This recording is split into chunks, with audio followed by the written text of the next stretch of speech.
আসসালামু আলাইকুম। সন্ধানে বাংলাদেশ সংবাদ নিউজ পেজ থেকে খবর পড়ছি আমি মোহাম্মদ মিঠু আহমেদ। বদলগাছীতে বিক্ষোভ মিছিল ও প্রতিবাদ সভা অনুষ্ঠিত। মোহাম্মদ সারোয়ার হোসেন অপু, নওগাঁ জেলা প্রতিনিধি।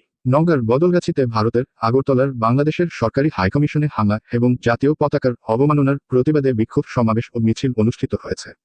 বদলগাছী উপজেলার সর্বস্তরের জনগণের আয়োজনে এই বিক্ষোভ সমাবেশ ও মিছিল অনুষ্ঠিত হয়।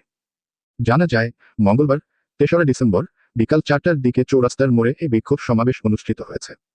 উক্ত বিক্ষোভ সমাবেশে বক্তব্য রাখেন বদলগাছী কারিগরি ও বাণিজ্যিক কলেজের ভারপ্রাপ্ত অধ্যক্ষ মোহাম্মদ গোলাম কিবরিয়া সর্দার, উপজেলা ইমাম মোয়াজ্জেম সমিতির উপদেষ্টা মাওলানা আকরাম হোসেন, সভাপতি আইয়ুব হোসেন, সম্পাদক রেজাউল করিম, ইউনুসার রহমান, আবু জর গিফারি, সাজু হোসেন, বিল্লু হোসেন, মোস্তাকিম হোসেন প্রমুখ।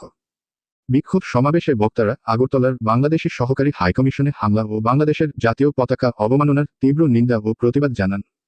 তারা বলেন, প্রয়োজনে আরেকবার জীবন দিতে প্রস্তুত আছি, কিন্তু ভারতসহ কোন বিদেশি রাষ্ট্রের দাবেদারি করতে রাজি নয়। তারা অন্তর্বর্তীকালীন সরকারকে কারো কাছে নত যেন না হয়ে প্রতিবেশী দেশের সাথে সমতার ভিত্তিতে দেশ পরিচালনার জন্য দাবি জানান।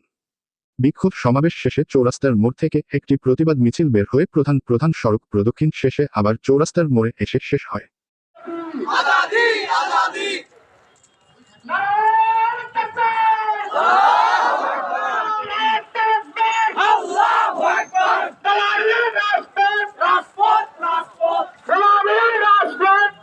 আমাদের পরবর্তী খবর দেখার আমন্ত্রণ জানিয়ে এখানে শেষ করছি। সুস্থ থাকবেন, ভালো থাকবেন আর সন্ধানে বাংলাদেশ সংবাদের সাথে থাকবেন। আল্লাহ হাফেজ।